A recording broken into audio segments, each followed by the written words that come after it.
Are black women enough as is? Is there any work black women need to do? Let's talk about it on the other side. Brian Greene, Optimal Happiness Guy, is a Renaissance man, a part of the Talented 10, published author of Amazon's #1 new release, Optimal Happiness, Love Ain't Never Been Enough, certified image consultant at Becoming Enhancing Growth, LLC, entrepreneur of Body Goals and Scale Hacks.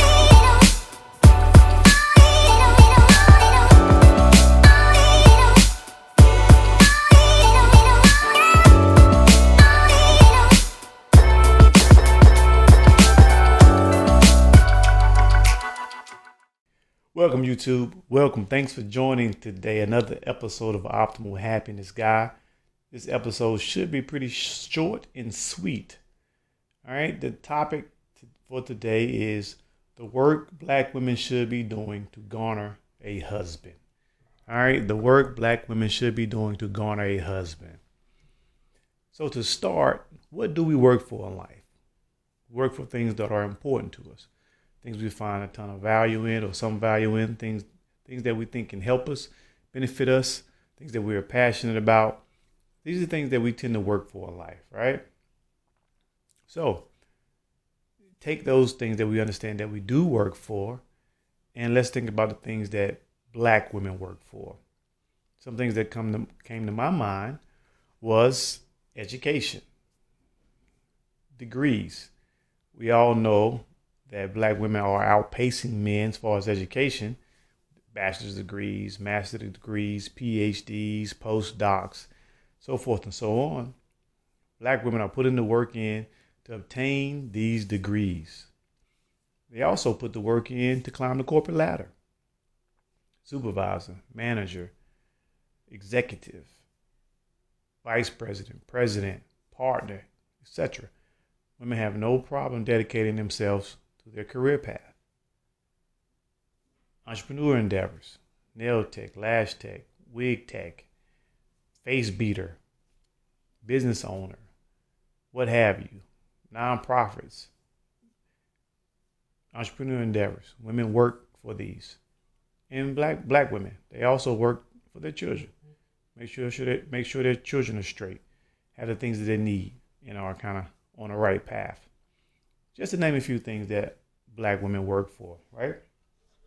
I almost forgot my light. There we go. So these are the things that they find value in. So if you find value, if you don't have a problem working for things that you find valuable and value in, like the aforementioned, then if you value a husband, a man, then you will make things regarding getting a man or the things that men want in a woman a top priority. It will logically make sense to do so, right? Okay. So if you're still following me, I've identified 7 things that I recommend that black women should be doing to garner a husband, to put themselves in a better position to garner a husband. The first thing, number 1, is exercise. Diet and exercise. It's a simple math equation. You got to take in less than you burn off. Figure that out. You got to eat healthier options, and you got to be a little bit more disciplined in what you're eating because women are too big. COVID hit. Everybody gained some weight. That's fine. But the stuff done hit the fan already, and it's time to get back out there and get our sexies back. And it's even more important as a woman because a lot of your value is based on how attractive the man finds you. And that goes for anybody, but more so for women. So number 1, diet and exercise. Got to get this right, ladies. Got to get it right. Number 2, mental health. What's going on with you mentally?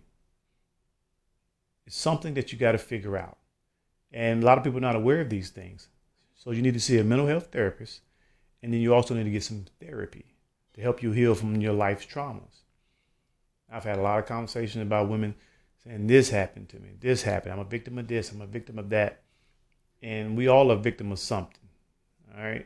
But as an adult, at some point you have to take your control back and heal from these traumas and learn what happened to you, heal from them, and stop letting it affect you in your life.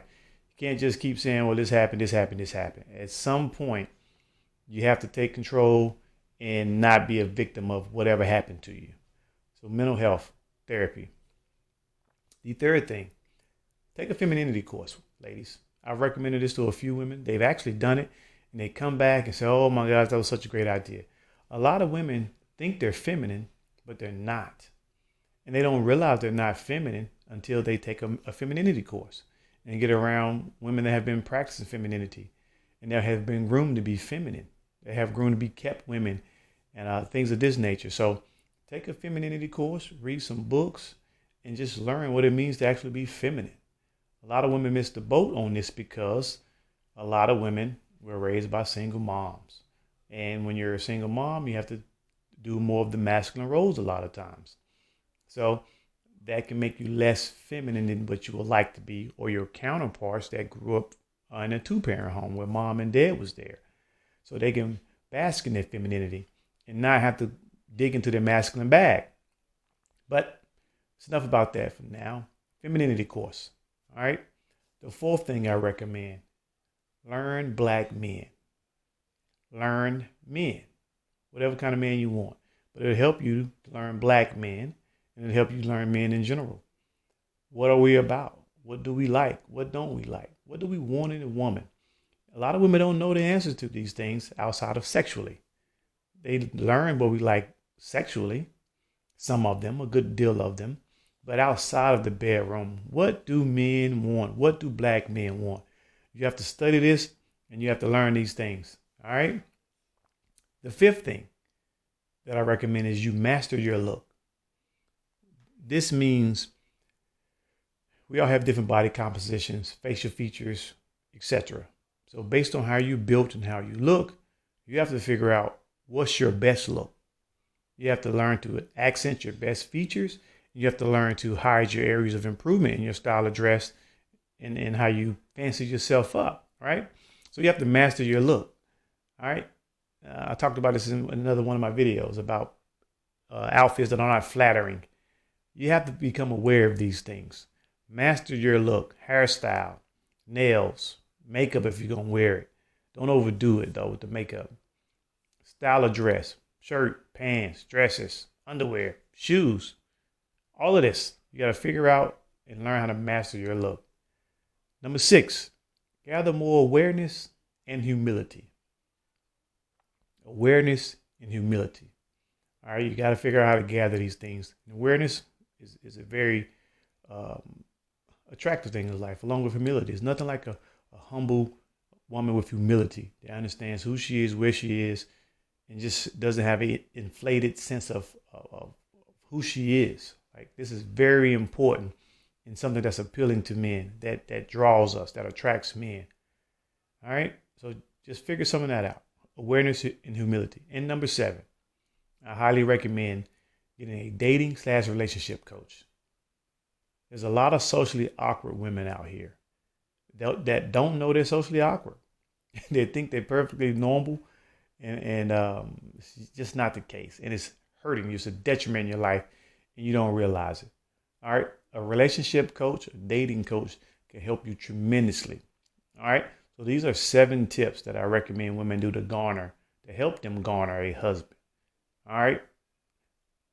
Thank you for tuning in. Like, dislike, subscribe, turn on your notifications.